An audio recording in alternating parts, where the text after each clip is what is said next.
I'm a Warriors fan through and through. So everything about Steph's story, you know, I'm in on personally. My wife Zenzi's from Oakland as well, a big Warriors fan. As I mentioned, Pete Nix, you know, lives in Oakland, been there for a couple of decades, big Warriors fan as well. So we all in on Steph. We love him. We love his story. But when we were approached by Eric Payton and Unanimous Media to partner in telling this story, I got to know that Steph had made this promise to his mom to finish college, get his degree, and he wanted to take care of it, you know, in that upcoming season, that 2021-22 season, and it was also a possibility that he might break the 3-point record that year, and also, you know, they were interested in kind of talking about his upbringing around that Elite Eight run, and I thought that was just really, you know, really exciting and in an interesting way of looking at his story. Some of that stuff I didn't know that much about, you know, so I was intrigued, you know, and then once they greenlit Pete as a director and he came on board, it really took off. This documentary had its own specific challenges, and predominantly around access.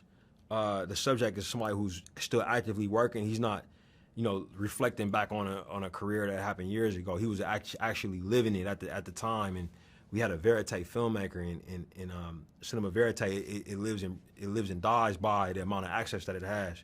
So solving that conundrum, I think, and working with Eric Payton and Tiffany over at Steph's team, you know, that was a lot of push-pull that we were going through, and it ended up coming out really well. You know, we ended up being there in the right moments, and Steph was able to maintain his focus time for him to achieve the goal of ultimately winning the championship, which we were fortunate enough that he delivered upon. Like while we were filming, it was crazy.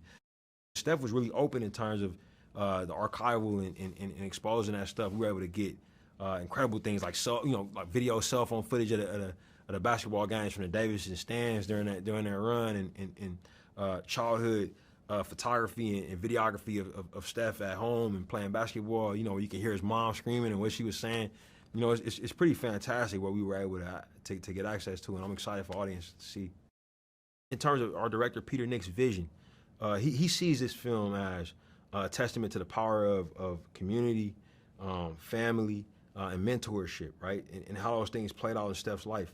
But ultimately, for him, the film is about the power of being seen, you know, of being seen properly. You know, the title's underrated, but the film covers the people who actually didn't underrate Steph, the people who invested in him and saw what was there, what could potentially be there, but also what was already there, right there in the now.